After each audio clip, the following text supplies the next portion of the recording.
Salut à toi, bienvenue sur Momentum. Aujourd'hui, on se retrouve pour l'épisode numéro 4. Je suis Tommy, coach sportif et j'accompagne mes clients dans leur transformation physique au quotidien. Si aujourd'hui t'es tombé sur ce podcast, il y a de grandes chances que à chaque fois que tu fixes un objectif, tu finisses par finir au même endroit, c'est-à-dire devant un échec. Tu perds ta motivation, tu procrastines et au final, t'as pas avancé. La question c'est pourquoi est-ce que ça t'arrive systématiquement? Probablement parce que tes objectifs sont trop flous, irréalistes ou même tout simplement impossibles à suivre. Si t'as pas de feuille de route claire, comme on a vu la semaine dernière par rapport à l'entraînement, t'as aucune chance d'arriver à destination. Et c'est pourquoi aujourd'hui j'ai décidé de t'expliquer comment tu peux fixer tes objectifs grâce à une méthode simple qui est la méthode SMART, qui va te permettre d'atteindre tes objectifs de manière plus efficace et plus sereine. Mais tout d'abord, on va voir les 3 erreurs classiques que les personnes font généralement dans leur fixation d'objectifs.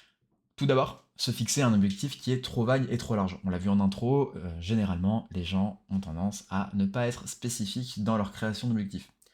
Typiquement, tu peux te dire que tu veux perdre du poids ou que tu veux être en forme, mais ça va pas être suffisant, il va falloir creuser un petit peu plus en te disant par exemple que tu voudrais aller à la salle 3 fois par semaine pour créer un petit peu de muscle sur ton physique. L'erreur numéro 2 qu'on peut voir au niveau de la fixation d'objectifs, ça va être de vouloir un résultat qui est trop rapide et irréaliste. Par exemple, tu veux perdre 10 kilos en un mois, c'est possible, mais par contre tu vas te flinguer la santé, parce que tu vas plus manger, tu vas plus boire et tu vas juste décliner finalement.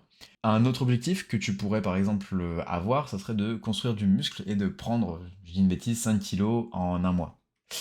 Si t'es pas dopé, oublie finalement, parce que tu vas pas pouvoir faire ça, c'est impossible. L'erreur numéro 3, ça va être de ne pas avoir de plan précis pour atteindre ton objectif.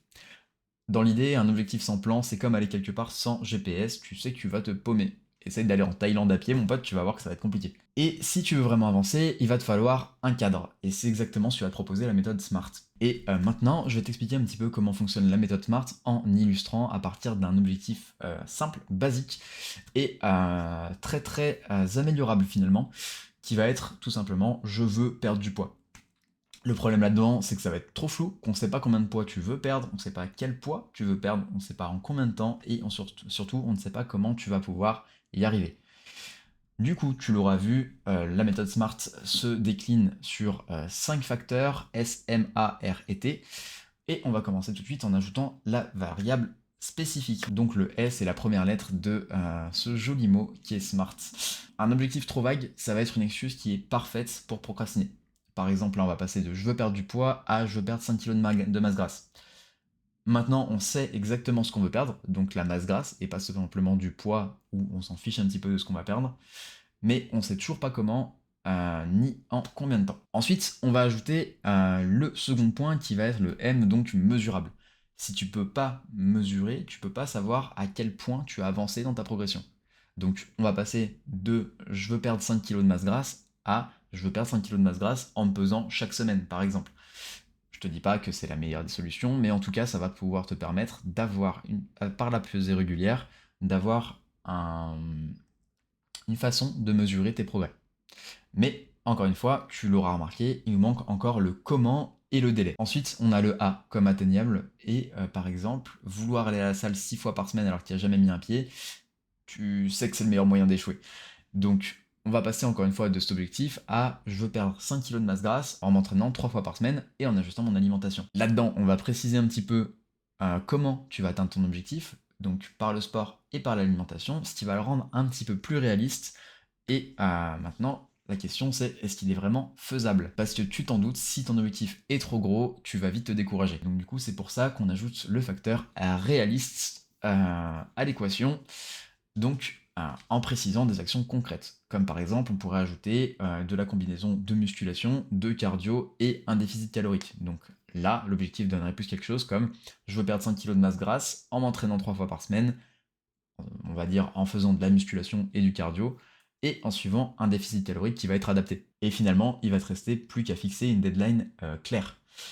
C'est là qu'intervient le facteur temporel, donc le T de SMART, car sans deadline, tu vas toujours remettre à plus tard. Donc l'objectif 100% SMART, ça serait de te dire que tu veux perdre 5 kg de masse grasse en 3 mois en t'entraînant 3 fois par semaine, en alliant musculation et cardio, et en suivant un déficit calorique adapté, en mesurant tes progrès chaque semaine avec balance et pourquoi pas des photos toutes les semaines, 15 jours. Et du coup, maintenant, tu as ton objectif qui est clair, précis, mesurable, atteignable, réaliste et limité dans le temps. Et maintenant que tu sais comment formuler un objectif clair et précis, comment est-ce que tu peux l'appliquer concrètement? Écoute, je vais te donner des petits devoirs. Maintenant, tu vas sortir ton stylo et tu vas prendre une feuille. Tu vas écrire ton objectif SMART, donc en reprenant les points qu'on a vus depuis le début: spécifique, mesurable, atteignable, réalisable et temporel.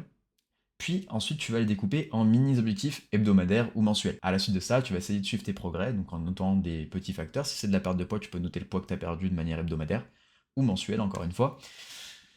Et tu devras évidemment fêter tes petites victoires. On en a déjà parlé dans un épisode précédent pour continuer de te donner un petit peu de carburant pour avancer finalement. Par exemple, tu peux définir un objectif SMART comme on a vu au préalable. Je te refais pas l'exemple complet, mais à côté de ça, tu vas pouvoir fixer des mini-objectifs. Donc, par exemple, le premier mois, perdre 1,5 kg et être très régulier au niveau de la salle de sport. Le mois numéro 2, tu vas pouvoir perdre 1,5 kg et améliorer ton alimentation tout en gardant les acquis sur l'entraînement du mois passé. Et pour terminer, le mois numéro 3, tu vas pouvoir perdre les 2 kilos qui te restent sur tes 5 et maintenir le rythme au niveau de l'alimentation et de ton activité physique. Et on arrive doucement à la fin de cet épisode. Aujourd'hui, du coup, on a pu voir qu'un objectif vague était quasiment toujours voué à l'échec, que la méthode SMART était la méthode la plus simple pour donner un plan clair et atteignable pour réussir à pallier à l'échec de tes objectifs, et que tes petits progrès réguliers pouvaient finalement se traduire par des gros changements dans ton quotidien et envers ta réussite. Si tu l'as pas fait dans l'exercice précédent, je t'invite encore une fois à noter ton objectif SMART noir sur blanc sur une petite feuille que tu vas pouvoir voir tous les matins. Partage-moi ton objectif en commentaire ou par DM, je serais ravi de te donner mon avis là-dessus. Si cet épisode t'a plu, tu peux l'envoyer à un ami à qui ça pourrait un petit peu servir de créer un peu d'ordre dans ses objectifs. Laissez un petit commentaire sur la vidéo ou un petit like, ça fait toujours plaisir. Si tu écoutes le podcast sur Spotify, tu peux laisser un avis 5 étoiles sur la plateforme. Tu peux me retrouver sur mes réseaux tm-coaching-, sur Insta et TikTok ou sur mon site tmcoaching.fr. On se dit à dimanche prochain. Salut!